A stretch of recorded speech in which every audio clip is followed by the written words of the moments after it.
Hola, hola. Bienvenidos a la lección número 2. Hoy hablaremos de las leyes de Newton. Mi nombre, Wilson Albarracín Morales. El objetivo de esta lección es estudiar y comprender las leyes de Newton. Las leyes de Newton, también conocidas como las leyes del movimiento de Newton, son tres principios a partir de los cuales se explica una gran parte de los problemas planteados en la mecánica clásica. En particular los que hacen alusión al movimiento de los cuerpos, que revolucionaron los conceptos básicos de la física y el movimiento de los cuerpos en el universo. La primera ley de Newton me dice que todo cuerpo continúa en estado de reposo o de velocidad constante uniforme en línea recta, a menos que una fuerza neta actúe sobre él obligándolo a cambiar ese estado, que se conoce como el estado de inercia. La masa es la cantidad de materia en una medida de la inercia del cuerpo. La segunda ley de Newton me dice que si una fuerza neta, al actuar sobre un cuerpo, hace que su rapidez aumente o disminuye, dependiendo de la dirección, se da un cambio en la velocidad, generando una aceleración o una desaceleración. La aceleración de un objeto es directamente proporcional a la fuerza neta que actúa sobre él e inversamente proporcional a su masa. La aceleración es la misma que le da la fuerza neta aplicada. Y se deduce esta o se relaciona con esta fórmula: sumatoria de fuerza igual a masa por aceleración. Además, relaciona la descripción del movimiento con las causas que lo provocan. Veamos un ejemplo. En el ejemplo 1 me piden calcular la fuerza necesaria para que una caja de masa 50 kilogramos se mueva con una aceleración de 2 metros sobre segundo cuadrado. Primero vamos a construir un diagrama de cuerpo libre donde identificamos el peso, la fuerza normal, la fuerza y tenemos la masa de nuestro objeto, que es de 50 kilogramos. Sumatoria de fuerzas en X, todo lo que se mueve en X es igual a masa por aceleración de llegarse a dar un movimiento. Entonces fuerza es igual a la masa por la aceleración. La masa es de 50 kilogramos, la aceleración 2 metros por segundo al cuadrado, y eso me da que necesitaría una fuerza de 100 newtons. Hagamos una sumatoria de fuerzas en Y, pero miremos que en Y no hay movimiento. El movimiento se va a dar solo en el eje X. El movimiento en Y no existe, no hay en este caso.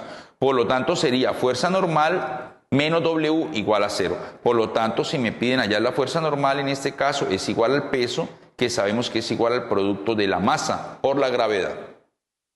Veamos otro ejemplo. Ya en este ejemplo vamos a involucrar el concepto de los planos inclinados. Me piden determinar el valor de la fuerza para evitar que la caja se deslice si la masa de esta cajita es de 100 kilogramos.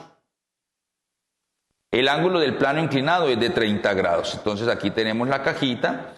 Me dicen que, hombre, debemos tomar un marco de referencia. Vamos a tomar X en este sentido y Y en este sentido, a fin de tener o poder utilizar la fuerza normal, la fuerza, y lo único que tendría que descomponer es el peso en su componente a lo largo del eje que he decidido llamar Y el eje que he decidido llamar X. Entonces vamos a plantear dos ecuaciones. Planteamos fuerzas en X es igual a masa por aceleración de llegarse a dar un movimiento. Entonces la fuerza hacia arriba, vamos a suponer que va a tratar de acelerar mi objeto hacia arriba. Fuerza menos la componente del peso, que será W por el seno de 30, igual a masa por aceleración. Tenemos entonces efectivamente que el peso lo hemos descompuesto en su componente en X. Recordemos, peso.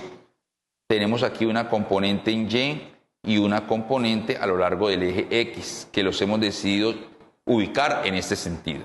Reemplazando, entonces tenemos que la fuerza es igual a la masa por la gravedad por el seno de 30, porque la aceleración es 0, porque lo que vamos a evitar es que la caja se deslice. Reemplazando, tenemos que efectivamente la fuerza necesaria para evitar que mi caja se mueva es de 490 newtons. Miremos entonces la tercera ley de Newton. La tercera ley me dice que al aplicar una fuerza a un objeto, siempre actúa mediante otro objeto. Es decir, si yo tengo, por ejemplo, un caballo que está jalando una carreta, pues efectivamente la carreta se mueve por la acción del caballo. O un martillo que está golpeando un clavo, entonces el clavo recibe la fuerza del martillo.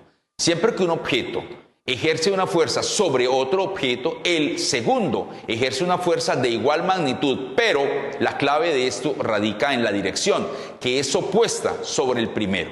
La acción y la reacción actúan sobre objetos diferentes y es conocida como la ley de acción y reacción.